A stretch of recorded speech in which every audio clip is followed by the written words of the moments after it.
हमें जाने दे। जब कुछ सुझाई न दिया तो एक बार फिर मिन्नत करने पर उतर आई। आपको तो खुश होना चाहिए कि जिससे आप मोहब्बत करती थी वो आपके पास है, आपका इतना ख्याल है। देखिए, खाना लाया हूँ आपके लिए, एक दिन से भूखी हैं। वो मजाक कर रहा था, ये संजीदा था, वो अंदाजा नहीं लगा सकी। अलबत्ता बेबसी के मारे आंसू और रवानी से बहने लगे। वो ऐसे ही उसकी दोनों कलाइयाँ जकड़े उसे दीवार वाली तरफ ले आया। वो घसीटती हुई उसके साथ चल रही थी। बैठो, पहले खाना खाओ, फिर आराम और तसल्ली से बात करेंगे कि आगे क्या करना है। उसे बिठाकर मेजर आज से शॉपर में से डब्बा निकालकर उसके सामने रखा, साथ पानी की बोतल भी रख दी। नहीं खाना, हमें बस जाना है यहाँ से। तुम्हारी क्या दुश्मनी है हमारे साथ? क्यों फेस बदल बदल कर हमसे टकराते हो? क्यों लाए हो हमें यहाँ? वही तकरार वो एक बार फिर शुरू कर चुकी थी, मगर इस बार वो चिल्लाने की बजाय आज से बेबसी से पूछ रही थी। तुम्हें गलतफहमी हो रही है तो मैं क्या कह सकता हूँ? मैं एक आम सा स्मगलर और मर्डरर हूँ। ये भेस बदलने वाले इल्जाम क्यों लगा रही हो मुझ पर? वो कमाल मासूमियत से कह रहा था, इजी सा होकर फर्श पर ऐसे बैठा था जैसे इससे सुकून वाली जगह कोई ना हो। वो उसकी बात का जवाब दिए बिना रोने लगी। घुट्नों में सर दिए वो मुसलसल आवाज से रो रही थी। तुम ये ड्रामा बाद में कर लेना, अभी चुपचाप खाना खाओ और उसके बाद मेरी बात सुनो। उसका लहजा सख्त था, टोन वही थी। नीलम फिर भी टस से मस सा हुई। पूरा दुपट्टा उससे फैला कर ले रखा था कि जिस्म के नशेब और फराज तक का इल्म नहीं हो रहा था। एज यू विश, ना खाओ। वैसे भी तुम्हारा मरना मेरे हक में बहुत बेहतर होगा। खड़े होते हुए वो किस कदर सफाकी से बोला था। तुम लोग जो कोई भी हो, पुलिस तुम्हें नहीं छोड़ेगी। आहिल भाई सबको जेल में डालेंगे। वो गुस्से की ज्यादा से सुर्ख होती चिल्लाई थी। उसके बाद पर मुकाबिल के होंठों पर मुस्कुराहट रेंग गई। फिर नीलम ने उसका कहका खूंचे सुना था। अच्छा, लेकिन इसके लिए तो तुम्हारे आहिल भाई का जिंदा होना जरूरी है ना? बाय द वे, जिससे निकाह होने वाला हो उसे भाई नहीं कहते। नीलम को उसकी पहली बात पर खंड लगा था। क्या किया है तुमने आहिल के साथ? बोलो। वो भड़क उठी थी। वही जो मैं कुछ दिनों में तुम्हारे साथ करने वाला हूँ। वो इत्मीनान से बोला। क्या किया है तुमने आहिल भाई के साथ? हम कुछ पूछ रहे हैं तुमसे। वो चीखी जा रही थी, मगर उससे एक नजर नीलम पर डाली और वापसी को कदम उठा लिए। हम कुछ पूछ रहे हैं तुमसे। उसे ऊंट पीछे दरवाजे का लॉक खोलते देखकर वो उसे बाजू से पकड़कर खींचती बोली। खाना खा लेना। वो बेदर्दी से उसे दूर धकेल चुका था और फिर तेजी से निकल गया। ताला पड़ने की आवाज पर नीलम गिरती पड़ती फिर दरवाजे पर आई और जोर जोर से पीटना शुरू कर दिया। खोलो, हमें आजाद करो, खोलो। ईगल, तुम आजकल बहुत मसरूफ रहने लगे हो। हरफ ने ईगल को सिगरेट सुलगाते देखकर तंजिया लहजे में कहा। हाँ, ये पर यूनिवर्सिटी का बच्चा लोग को हैंडल करना बड़ा काम है, बस इसी में बिजी है हम। वो उसके तंज का नोटिस लिए बिना बोला। कौन सी यूनिवर्सिटी जाते हो तुम, जो इतना वक्त लगता है? सबका लहजे में ही पूछा गया। तुम्हारे छोड़े के मुख पर इतला नहीं देते क्या तुम्हें? गहरा कश लेते उसे धुआं हर्ब के मुंह पर छोड़ दिया। हर्ब का चेहरा पल भर में सफेद पड़ चुका था। तुम्हारा चेहरा इतना सफेद क्यों हो रहा है? ईगल अजीब अंदाज में हंसा सीधा होकर आगे को झुकता घुटनों पर कोने टिका गया। फिर सिगरेट एस्ट्रे में झाड़कर फिर से कश लिया और सामने बैठे हर्ब को देखने लगा। तुम्हें क्या लगता है हम क्या करता है? आज तुम खुलकर बता दे हमको। उसके बेतासुर निगाहों में पल भर को चैलेंज उभरा था। तुम जो कुछ करते हो जल्द मुझे पता लग जाएगा और उस दिन तुम्हारा पत्ता साफ करने में एक पल नहीं लगाऊंगा। समझता क्या है खुद को? बड़ा तीसमार खान है तू। हर भड़क उठा था।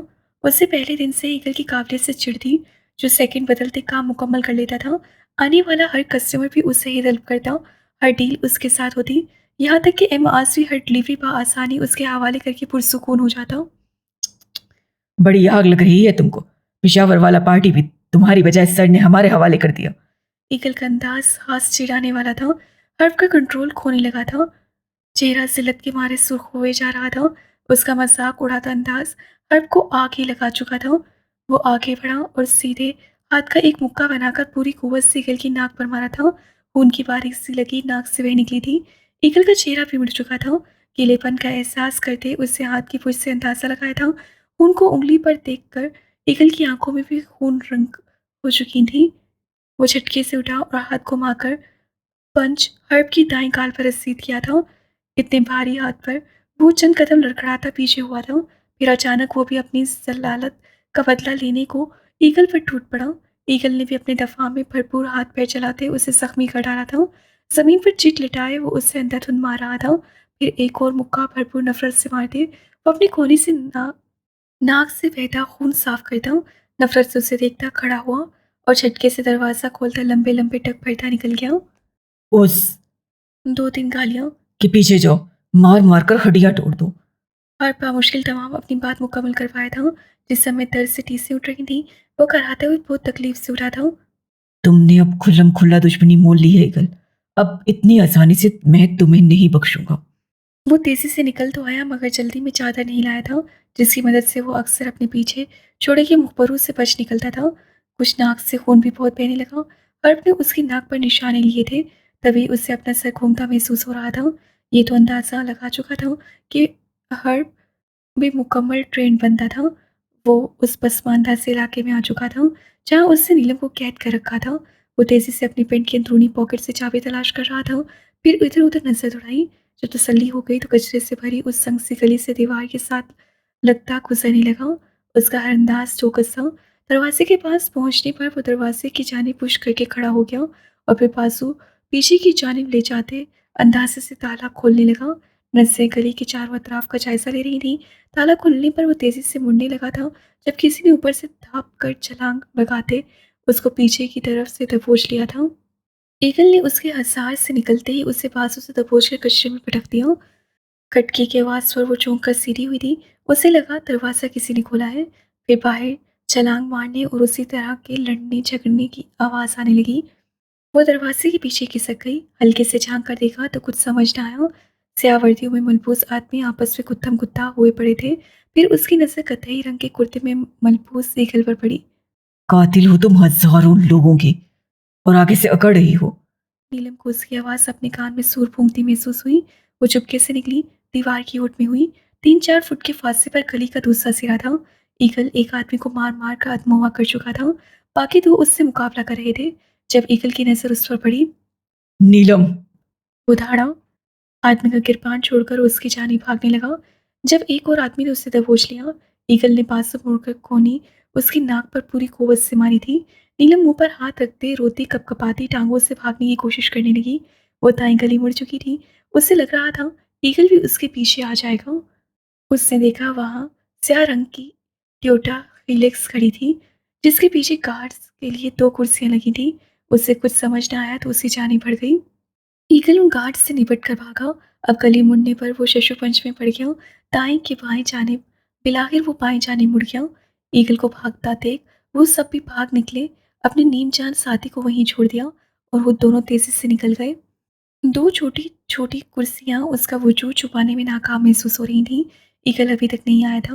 वो अब यहाँ से निकलने का सोच रही थी, जब उससे गाड़ी को स्टार्ट होता महसूस किया और फिर वो तेज रफ्तार से गंदी-गंदी तंग गलियां अबूर करती नई सड़क पर निकल गई। सर, ईगल को बहुत पीटा है हमने।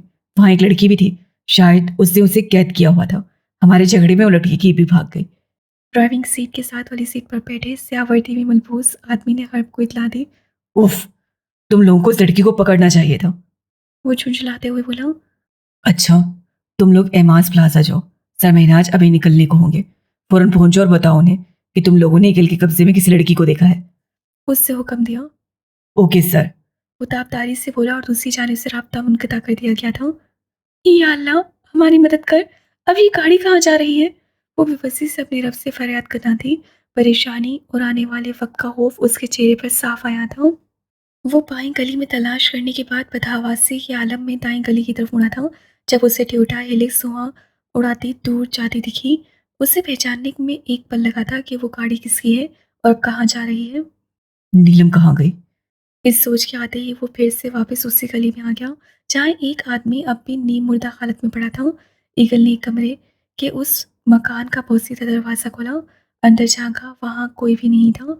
वो उसी तेज़ी से पलटने लगा था जब उसकी आंखों की स्याह पुतलियों में किसी चीज़ की चमक पड़ी। वो लपक कर उसकी जाने पड़ा था। स्याह फर्श पर पड़े उस अजीब से डिज़ाइन के हार को देखकर ईगल के माथे पर उलझन उभरी और उसमें लगे गहरे सब्ज़ रंग के पत्थर बहुत चमकीले थे, जबकि सिक्के की तरह का डिज़ाइन कुछ मशकूक था। फिलहाल उसने हाथ उठाकर 3 सिक्कों को एक दूसरे के ऊपर तरतीब देते, उसको छोटा करते अपनी जीन्स की अंदरूनी पॉकेट में डाल लिया, फिर बाहर निकल गया। वो लड़की कहाँ है?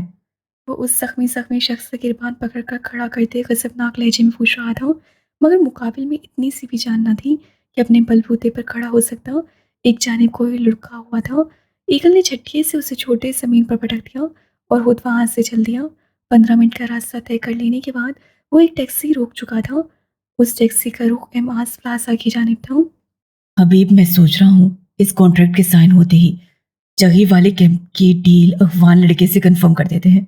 अफगानी हो या ईरानी, हमारा मतलब पैसे से है और काफी हद तक मुमकिन है कि उसका सारा इल्जाम भी पाकिस्तान पर आ जाए। इस मुल्क की तबाही का 1% चांस भी मैं गंवाना नहीं चाहता। वो और हबीब मीटिंग में करने वाली गुफ्तगू को पहले ही फाइनलाइज कर रहे थे।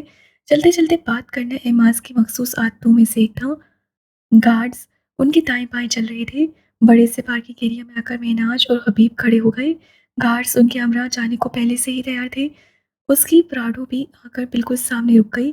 इससे पहले कि वो आगे बढ़ता, पार्किंग एरिया में आने वाली टोयोटा हेलिक्स की पिछली सीट पर से झलकते पिस्ता रंग के आंचल पर उसकी नजर पड़ गई। मिनाज। हबीब ने उससे मुखातिब किया। श्श। उससे हाथ उठाकर उसे चुप रहने को कहा। फिर छोटे छोटे कदम उठाता आगे बढ़ने लगा। बाहर निकलो। गाड़ी के पास पहुंचकर वो बुलंद आवाज से बोला। गार्ड्स पहले ही निकलकर खड़े हो चुके थे। नीलम की मेहनाज की जाने पुष्टि वो आंखें मीच कर बैठी चार कुल पढ़ने में मसरूफ थी। या अल्लाह, बचा ले प्लीज प्लीज। उसकी बड़बड़ाहट कुछ मध्यम थी। ए लड़की, तुमसे कह रहा हूँ बाहर निकलो। अब की बार उसकी दाढ़ पर उछल कर सीधी हुई थी। चेहरा दोनों हाथों से ढांप रखा था। अल्लाह जी, बस किसी तरह हमें गुम कर दें यहाँ से प्लीज। वो दिल में यहाँ से गायब होने की दुआ करने लगी। हाथ हटाओ चेहरे से। वो बिल्कुल उसके सामने खड़ा था। नागवारी से बोला। उसने दाएं जानिब रखे हाथ की उंगलियां मोड़ ली। उसकी एक आंख नजर आने लगी थी। लाइट ग्रीन कलर के लेंस सेक कर मिनाज इसहाक की आंखों में चम से किसी का सरापा ले रहा था। नीचे उतरो। उसकी शेर जैसी धाड़ पर नीलम का चिड़िया जैसा दिल उछल कर हालत में आ गया। फट से चेहरे से हाथ हटाए थे। घबराहट के आसार के अलावा ये चेहरा वही था। 19-20 का भी फर्क नहीं था। मिनाज की तलाश शुरू होने से पहले ही खत्म हो चुकी थी। नीचे आओ। उसकी आवाज़ जाने क्यों मदम हो गई थी और आंखें भी अजीब तासुर दे रही थीं। वो डरती डरती खड़ी हुई। घुटनों तक आता घेरदार फ्रॉक उसके खड़े होने से फैल चुका था। आंचल संभालती वो बहुत मुश्किल से उतरी थी। अभी भी एमाज के बराबर आ खड़ा हुआ। सामने को 18 साल की क्यामत खेज हुस्न की मलिका लड़की को देखकर उसकी राल टपकने लगी थी। हसीनाओं की जुल्फें उसका अवलीन कमजोरी थी। गली गली मुल्क मुल्क हुस्न देखा था उसने, मगर ऐसा मुकम्मल और बेआब हुस्न वो दावे से कह सकता था कि उससे अपनी पूरी जिंदगी में इस कदर हसीन चेहरा नहीं देखा था। हुस्न, मासूमियत, पाकीज़गी, अता क्या ना था उस अप्सरा में। वाह, व्हाट ए ब्यूटी। अपनी हवासत को ज्यादा देर पोशीदा न रख सका। तुम मीटिंग के लिए जाओ हबीब। मिनाज संजीदगी से बोला। नीलम हबीब के कमेंट पर दांत जमा चुकी थी। उसके माथे के दरमियान में एक नीली सी नस उभरी। उसके गुस्से का पता बता रही थी। मीटिंग? मैं तो कहता हूँ उन्हें यहीं बुला लो। इस हूर का एक दीदार करा दो। सेकंड लगेगा कॉन्ट्रैक्ट हासिल करने में। वो 2 कदम आगे बढ़ा। बकवास बंद करो अपनी जलील इंसान, बेगैरत। मुंह नोच देंगे हम तुम्हारा। वो गैसो गजब के आलम में चिल्लाई थी। हम्म, लगता है तारीफ पसंद नहीं आई शहजादी को। वो बेगैरती की इंतहा करते चंद कदम और आगे बढ़ा। नीलम की बर्दाश्त जवाब दे गई। वो आदी थी ऐसे जुमलों के जवाब देने की। भला अब कैसे जब्त कर ली थी। वो शेरनी पन्नी उसकी जाने लपकी थी। लंबे नाखून जो क्यूटिक्स से रंगे थे, उनका भरपूर इस्तेमाल करते वो हबीब का चेहरा लहूलुहान कर चुकी थी।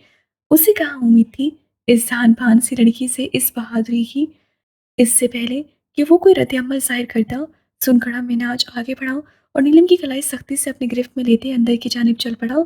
अभी वो प्लाज़ा के अंदरूनी दरवाजे से अंदर भी नहीं बढ़ा था कि वो चिल्लाई, "हमारा हाथ छोड़ो, नहीं तो तुम्हारा भी हश्र बिगाड़ देंगे।" उसका हर अंदाज जानलेवा था। उससे कोई जवाब न दिया। सिंचिटी तारी रख के वो अंदर की जानिब बढ़े जा रहा था। नीलम उसे पहचान चुकी थी। चांद रात का टकराव तेजी से याद आया था। उससे गर्दन पर हाथ फेरकर किसी चीज की मौजूदगी का यकीन चाहा था। उसे भूल गया कि अभी भी उससे कलाई किसी की हथेली में जकड़ी हुई है। खार गायब था। उसकी जान हवा होने लगी। हर एहसास जाता रहा। महसूस न हुआ कि कहाँ है, मुकाबिल कौन है। और वो तेजी से उसे लिए अंदर चले जा रहा था। बड़े से कुशीदा ड्राइंग रूम में दाखिल होते उससे नीलम की कलाई अपनी गिरफ्त से आज़ाद कर दी। गेट पर खड़े मुलाजिम ने इशारा पाते ही शीशे की स्लाइड आगे कर दे। ड्राइंग रूम में आने और जाने के तमाम रास्ते बंद कर दिए। पहचान तो कोई होगी तुम मुझे।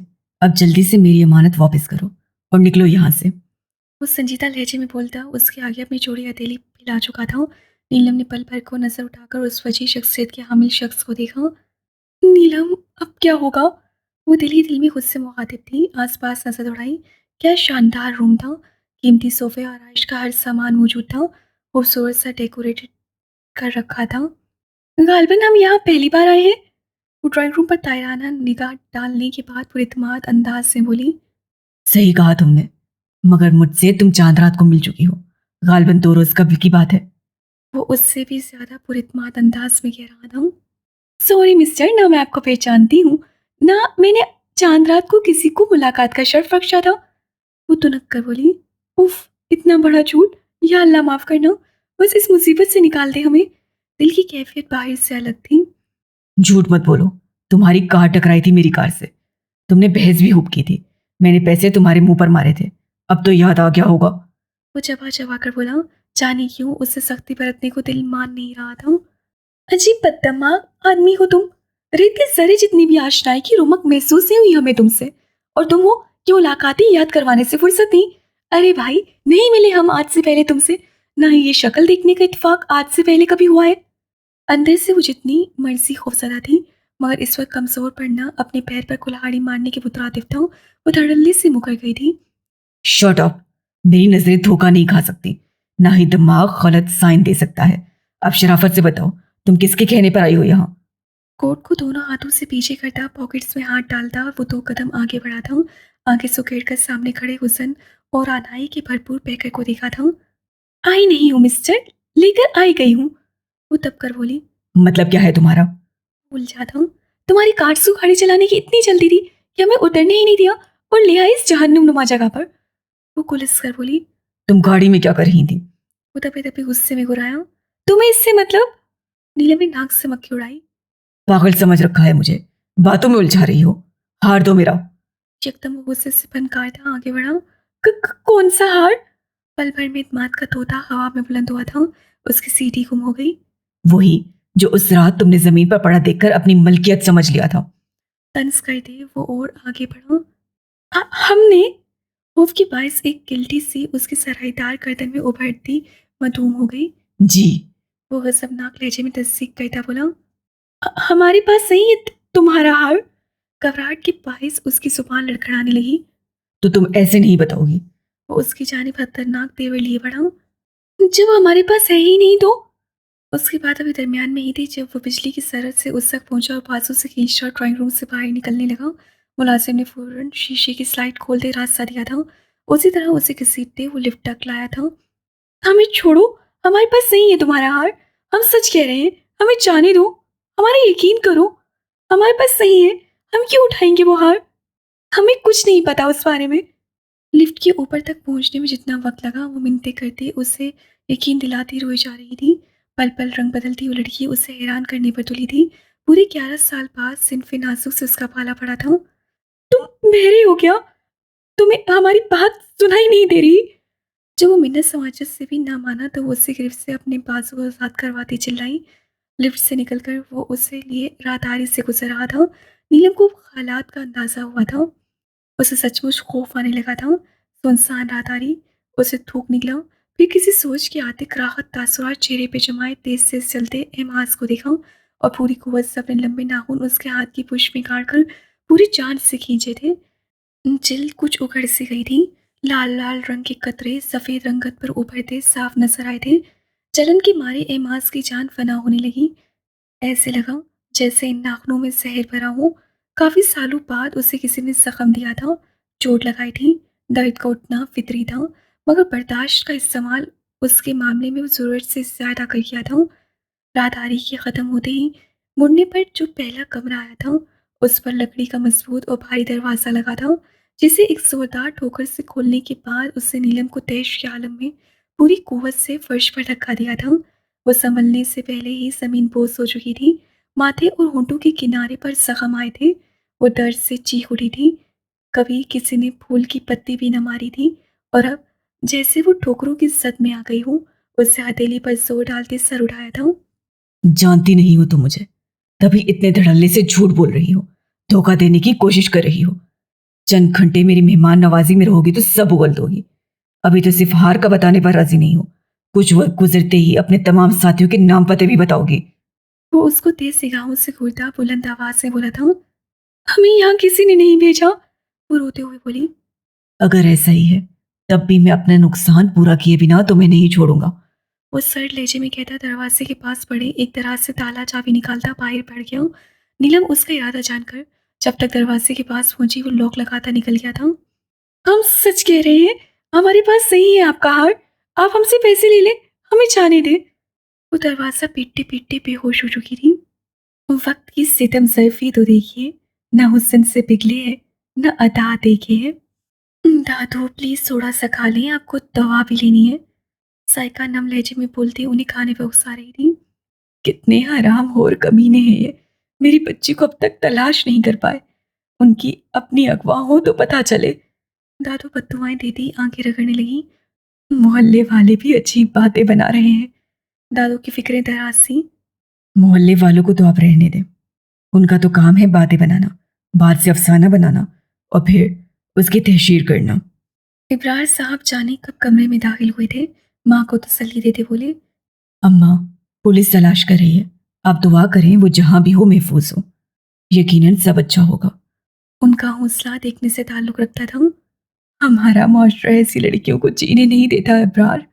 नीलम वापस आ गई तो परेशानियां तब भी खत्म नहीं होंगी। वो आने वाले वक्त का हकीकत पसंदी से नक्शा खींच रही क्या कहना चाह रही थी इब्रार साहब बाखूबी समझ रहे थे।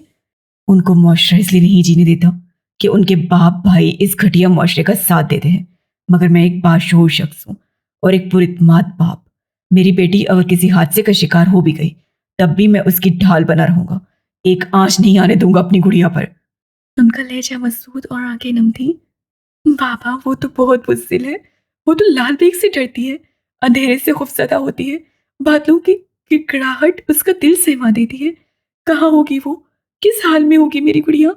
बाबा मैं मर जाऊंगी अगर मेरी गुड़िया को कुछ हुआ तो।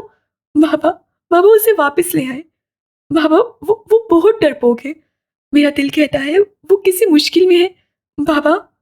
साइका इब्रार साहब के घुटनों पर हाथ रखती रोते गिड़गिड़ाते बोल रही थी। फिर हार मानने के अंदाज में उनके घुटने पर सर रख के हिचकियों से रोने लगी। इब्रार साहब ने खींचकर उसे अपने सीने में समो लिया। हमारी गुड़िया को कुछ नहीं होगा मेरे बच्चे। उनके लहजे की तड़प वो बाखूबी महसूस कर सकती थी। दादू भी पिलक पिलक कर रो दी थी। उन्हें आज महसूस हुआ था कि वो एक लड़की कितने दिलों को अपने साथ लिए फिर रही है। बकवास बंद करो नहीं तो। वो नीलम को छोड़कर फिर से पार्किंग की जानिब आया था जहां अब ईगल और हरब दोनों शदीद गुस्से में दिख रहे थे। दोनों को गार्ड से काबू कर रखा था, वरना वो एक दूसरे को मरने मारने पर तुले हुए थे। ये क्या हो रहा है? एमाज की तेज आवाज पर एक दूसरे पर जुमलों की गोलाबारी करते वो दोनों खामोश हो चुके थे। छोड़ो इन्हें। एमाज से गार्ड्स को हुक्म दिया। क्या मैं इस जंग की वजह जान सकता हूँ? पथरीला लहजा था। सर, ये हमारे काम में टांग अड़ाना बंद करे, ईगल हाथ मोड़ते उसकी पुछ से नाक रगड़ते बोला। ताकि तुम्हारा ये दोगला चेहरा हम सबसे छुपा रह सके। हर्ब चिल्लाया। भोगना बंद कर। ईगल बेखौफ हथौड़ा था। एमाज प्लाजा के तरफ दीवार तक हिल गए। जाने उसे इतना गुस्सा किस बात पर था। ईगल, खामोश हो जाओ। एमाज सीमी आवाज में मगर हुक्मिया लहजे में बोला। सर, जो लड़की अभी यहाँ आई है उसे ईगल ने कैद कर रखा था। हर्ब ने पंप फोड़ा। मिनाज के साथ ने खूनखार नसों से उसे घूरा था जैसे अभी उसकी जान ले लेगा। सर, मेरी पूरी बात सुन। उसकी बात बीच में ही रह गई। मिनाज ने एक मुक्का उसके जबड़े पर दे मारा। उसका मुंह एक जाने को लुढ़क गया। खून फट चुका था, अलबत्ता अपनी जगह से वो 1 इंच भी ना हिला था। चट्टान की तरह अकड़ कर खड़ा था। क्या लगती है वो लड़की तुम्हारी? उसको किरपान से थाम कर अपने मुकाबिल करते उसकी आंखों में आंखें गाड़े वो सवाल कर रहा था। शोले निकल रहे थे उसकी आंखों से, जबकि मुकाबिल की आंखें बेतासुर थीं। मेरे हाथ बंधे हैं फिलहाल मिनहाज इजहाक, वरना तुम्हारे जिस्म का रेशा रेशा करके दुनिया के लिए फिरौन के बाद एक और इबरत की निशानी का सामान कर देता। वो दिल में नफरत से उससे मुखातिब था। ये अड्डे से निकला था। गार्ड्स को मैंने इसका पीछा करने का कहा, तभी ये एक हंसता हाल से कमरे का ताला खोल रहा था। गार्ड से हमला कर दिया। इसी दौरान लड़की वहां से फरार हो गई। यहाँ आकर मुझे पता चला कि वो गार्ड की गाड़ी में छुपकर यहाँ पहुंच गई है। हर्ब ने बात मुकम्मल करते ही उशमकीन नजरों से ईगल को घूरा। मिनाज ने हाथ के इशारे से गार्ड से पिस्टल मांगा, फिर उसे लोड करते ईगल को टारगेट पर रखा। मुझे सच सुनना है। वो बेलचक लहजे में बोला। तुम मुझे मारोगे माज? तुम्हें तो मैं मारूंगा, पल पल मौत का जायका तुम्हारी रगों में उतारूंगा और तुम बेखबर रहोगे। उसके होंठ तिरछे से हुए थे अपनी सोच पर। सर, वो लड़की हमको स्टूडेंट लोग को नशा बेचते देख लिया था और धमकी दे रही थी कि वो सबको बताएगी, मीडिया लोगों को बताएगी। तभी हम उसको अगवा कर लिया। अगर हम ऐसा ना करता तो वो लड़की कुछ भी कर गुजरता। वो साफ लहजे में बगैर हिचकिचाहट के बोला। कहानी अच्छी सुनाई है तुमने। अब ये देखते हैं कि तुम्हारी कहानी उस लड़की से कितनी मिलती है। वो कन को नीचे करता अंदर प्लाजे की जानिब चल पड़ा। 15-20 गार्ड्स ने गोल दायरे में उसे घेर लिया था। सबकी राइफल लोड हुई, बुलेट आजाद करने को तैयार थी। बस एमाज का एक इशारा चाहिए था, बस एक इशारा। 15 मिनट बाद वो फिर उसी दरवाजे के सामने खड़ा था, मगर अब की बार उसके साथ 2 गार्ड्स भी थे। उठो। अंदर दाखिल होते ही उससे नीलम के बेहोश वजूद को बेसारियत से देखा और बाजू से पकड़कर हिलाया था। सर, ये बेहोश है, पानी डालें। गार्ड ने पानी का ग्लास उसकी जानिब बढ़ाया था, जिसे मिनाज ने पकड़ते साथ उसके दिलकश चेहरे पर पूरी जोर से फेंक दिया। वो खांस से हुई सीधी हो बैठी, दोनों हाथों से चेहरा साफ करते सामने के धुंधले मंजर को साफ किया था। इससे पहले कि वो संभलती, उसे झटके से उसे खड़ा किया और फिर अपने साथ घसीटते नीचे ले जाने लगा। तकरीबन 5 से 7 मिनट बाद वो फिर से उसी जगह थी जहां से उसे कुछ देर पहले वो लेकर गया था, मगर अब वहां मंजर बदला हुआ था। उसके आते ही 2-3 गार्ड सारे से हट गए थे। मिनाज इसाक उसी बेदर्दी से नीलम को बाजू से पकड़े उसके मुकाबिल लाया था। नीलम की आंखों ने सामने का मंजर देखा तो दिल पर कयामत टूट पड़ी थी। इतने गार्ड से घेरे में तनी बंदूकों के दरमियान भी वो निडर बेखौफ खड़ा था। नीलम की आंखों में मिर्चें भरने लगी थी। जाने क्यों उसे यूं मौत के इतने करीब खड़े देखकर उसका दिल तहस सहस हो गया था। उसके दिल पर चाकू चलने लगे थे। क्यों ये बेबसी थी जिससे भागी थी, अब उसी के लिए मौत से लड़ना चाह रही थी। उससे दिल में उस लम्हे को कोसा जब वो वहां से भागी थी। दोनों आमने सामने खड़े थे। जानती हूँ इसे। एमाज दोनों के दरमियान आ खड़ा हुआ, लंबा हाथ करके रिवॉल्वर उससे ईगल की कनपटी पर रख दिया और नजर साकित खड़ी नीलम पर काट दी, जिसका जिस्म होले होले लड़स रहा था।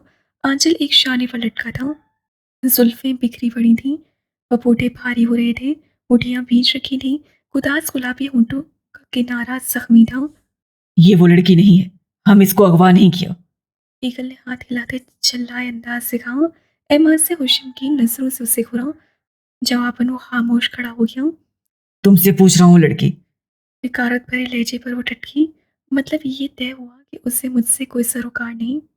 पहचानने से इनकारी हो गया था वो आज। नीलम की आंखें चल रही थीं। सबके कड़े मराहिल तय करके उससे खुश घोंट सर आ लेते एहसास किए। हम इसे नहीं जानते, ना ही हमें किसी ने अगवा किया था। जब वो बोली तो उसका लहजा लड़खड़ाहट और घबराहट से भाग था। तो तुम कार में क्यों बैठी? एमाज से तीखे लहजे में सवाल करते अब पिस्टल का रुख उसकी जानिब कर लिया था। वो आहिस्ता आहिस्ता चलता उससे करीब पहुंच चुका था। हम अपनी सहेलियों के साथ घूमने निकले थे, मजाक मस्ती में सुनसान गली में मुड़ गए और कार में छुप गए, वक्त उन्हें परेशान करने को। हमें क्या पता था उल्टा परेशानी हमारे गले पड़ जाएगी। वो इस इत्मीनान से जवाब दे रही थी जैसे पास खड़े सदगीर शख्स के हाथ में पिस्टल की बजाय प्लास्टिक का खिलौना हो। तुम लोग बताओ, क्या ये वही लड़की है?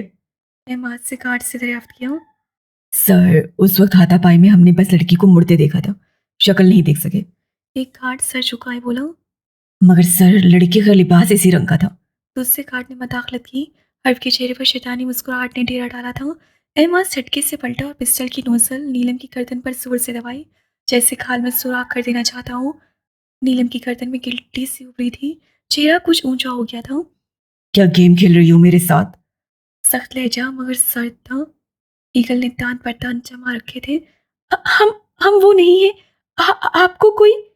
आगे की बात खौफ के मारे मुंह में ही रह गई। अल्फाज अदा होने से इनकारी हो चुके थे। सर, ये इत्तेफाक के सिवा कुछ नहीं, हम सच कह रहा है। ईगल ने खुशामदी अंदाज अपनाया। खैर, हकीकत का पता तो जल्द ही जल्द लग जाएगा। फिलहाल तुम ऑर्डर पहुंचाओ। हर्ब, तुम ड्राइंग रूम में मेरा वेट करो और तुम बारबी डॉल। अचानक ही उसकी टोन बदली थी, होंठ मुस्कुराए थे और नज़रें गहराई में उतरकर उसके चेहरे का तवाफ करने लगी थी। नीलम के चेहरे पर नगारी छा गई। तुम मेरे साथ चलो अपने शानदार मेहमान आने में।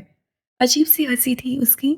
सर को हल्के से खम देने के साथ उसे रिवॉल्वर से सबको दूर हट जाने का इशारा दिया। गोल दायरा खत्म हो चुका था। हर्ब और ईगल ने एक दूसरे को नफरत से देखा। ईगल ने नाक से बहते खून को कोहनी से साफ किया और नजरों ही नजरों में हर्ब को इंतकामी कार्रवाई का चैलेंज किया। हर्ब ने भी अपनी शर्ट का कॉलर दुरुस्त किया और उसे पीठ दिखाता कल्फ लगे वजूद के साथ प्लाजा में दाखिल होने लगा। हम कहीं नहीं जाएंगे, सच बता तो दिया है तुम्हें। नीलम को अपने बाजू पर उसकी गिरफ्त किसी नाक की लपेट से कम न महसूस हुई। एक हिसाब, और सबसे महंगा हिसाब अभी रहता है मलिका हुसैन। वो गंभीर लहजे में कह रहा था। नीलम को रीढ़ की हड्डी में सनसनाहट सी महसूस हुई थी। कौन सा हिसाब? वो उसके साथ खिंचती चली जा रही थी। मुड़कर फक्त एक नजर ईगल के बेतासुर चेहरे को देखा था। मुझे वो नेकलेस वापस कर दो और दफा हो जाओ। मुझे भी कोई शौक नहीं तुम्हें अपने पास रखने का। पल भर में उसके लहजे में घुराहट नुमाया हुई थी, ऐसे जैसे शेर शिकार की तलाश में घुर्राता है। नीलम को उसके पथरीले तासुरात से अनजाना सा खौफ महसूस हुआ। वो फिर से उसी कमरे में पहुंच चुकी थी। मेरे पास वो नेकलेस नहीं है, उससे बेबसी से कहा। आंसू ना जाने क्यों बहने लगे थे। बहुत ही कोई लालची लड़की हो, हीरो से ज्यादा हुसैन खुद लिए घूम रही हो। मेरी मानो डार्लिंग, नेकलेस का बता दो। कुछ नहीं कहूंगा, हो सकता है एक हीरे की रिंग तुम्हें भी गिफ्ट कर दूं। उसको रोता देखकर वो हल्के से तन सुमाए लहजे में बोला। नीलम वहीं बेड के किनारे बैठ गई, चेहरा दोनों हाथों में ढांप लिया। उसे ज्यादा रोना ईगल की बेहसी पर आ रहा था या फिर हार के खो जाने पर वो समझ नहीं पा रही थी। एमाज से एक नजर उसके हिचकोले लेते नाजुक बदन को देखा और फिर चेहरा मोड़े लंबी सांस खारिज की। खुद को कंपोज करते वो चंद कदमों का फासला समेटे उसके पास ही बैठ गया। नीलम ने सर उठाए शिकायती नजरों से उसे देखा था। देखो कितनी गहरी चोट लग गई। हालांकि अभी मैं तुम्हारे साथ हद दर्जा नरमी से पेश आ रहा हूँ। मिनाज ने उसके सुर्खी माइल होंठ के फटे किनारे पर शहादत की उंगली फेर देखा। वो बिफर कर उसका हाथ झटकते पीछे हुई। पिस्टल वाला हाथ घुटने पर टिकाकर वो नीलम की इस हरकत पर सच झटकता मुस्कुराया था। अनाबी होंठों की तराश में हलचल मचाती मुस्कुराहट चखलकती गायब हुई थी और फिर वही वहशियानापन उसके अंदर अंगड़ाई ले चुका था। करोड़ों की मालियत के हीरे थे वो, तुम्हारी जान भी मेरा नुकसान पूरा नहीं कर सकती। वो उसकी सरायदार गर्दन को अपने सफ़ेद मजबूत हाथों में दबोच चुका था। उसके सब्ज कांच में से नमकीन पानी की धारें बहने लगी। सांस उखड़ती महसूस हुई। दिल की रफ्तार मध्यम लगने लगी थी। अपने बचाव को जब उससे कुछ सुझाई न दिया तो अपने सर पर तेज सफ़ेद मोमी हाथ एमाज के सीने पर रखे दूर पर धकेलना चाहा, मगर वो हाथ अनजाने में ठीक उसके दिल पर ठहर गया। मीनाज की गिरफ्त यकदम ढीली पड़ गई थी। उसका दिल इतनी जोर से धड़का कि उसे उसकी धक धक अपने कानों का पर्दा फाड़ती महसूस हुई। मोहब्बत ने जमीन पर कदम धर दिया था। आवाज आसमान तलक गई थी। कौन से हीरे? वो जो सर झुकाए अपने सीने की जानिब देख रहा था, नीलम की आवाज़ पर गायब दमागे से उसे देखने लगा। वो अब उससे काफ़ी फासले पर थी। हाथ हट चुका था। उसकी गिरफ्त भी ख़त्म हो चुकी थी। नीलम का सवाल उसे सुना ज़रूर था, मगर दिमाग ने समझा नहीं था कि वो क्या पूछ रही है।